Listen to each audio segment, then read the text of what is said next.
O livro 1984 é um romance de George Orwell, publicado pela primeira vez em 1949. Ele conta a história de Winston Smith, que vive em Londres em um período de guerra perpétua e regime totalitário. A obra satiriza a política, o autoritarismo e os regimes totalitários, e explora a natureza da verdade.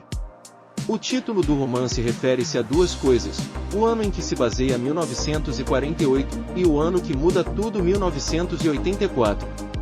Em 1984, o Big Brother é um líder totalitário que controla todos os aspectos da vida na Oceania por meio de vigilância constante e campanhas de propaganda. O romance também inclui outros elementos, como o duplo pensar, algo que as pessoas são incentivadas a fazer quando confrontadas com ideias ou fatos contraditórios. O duplo pensar permite que elas mantenham suas crenças e, ao mesmo tempo, rejeitem-nas como falsas ou inverídicas. O livro foi inspirado nos noticiários da Segunda Guerra Mundial mostrados a Winston Smith no trabalho, que mostravam cenas da Alemanha nazista e da Rússia soviética. No entanto, a intenção não era atacar diretamente nenhum desses países ou seu povo. Em vez disso, Orwell viu os sistemas políticos repressivos desses países como tendências para algo pior: a tirania. É interessante montar uma linha de paralelos entre o livro de Orwell e as ditaduras modernas impostas pela vontade de poucas famílias e grupos políticos dominantes nos dias de hoje. Os Estados Unidos e Canadá, no Ocidente, são exemplos de países que tiveram sua democracia destruída por esse tipo de ação orquestrada. Outros países, como a Nicarágua e Cuba, também tiveram seus governos impostos pela ditadura globalista, criada por metacapitalista, que insistem em um governo mundial no qual eles terão absoluto poder sobre a população. A ONU, por sua vez, já dominada por esses mesmos grupos, quer impor a sua Agenda 2030 e a Agenda Verde, que não passam de falácias para tornar a censura e a ditadura única algo palatável e aceitável.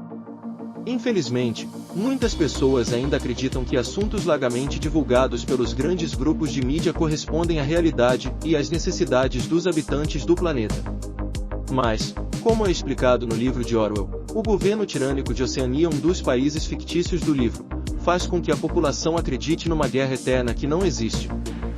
Dessa maneira, o governo mantém a unidade contra um inimigo invisível, criado apenas para manter a população assustada e leal ao governo. O ódio ao outro lado é alimentado através de sessões diárias de doutrinação e culto à violência contra o suposto inimigo. Essa mesma tática é usada hoje, com a divisão racial, a divisão social e mais recentemente com a divisão e criação de gêneros que sequer existem.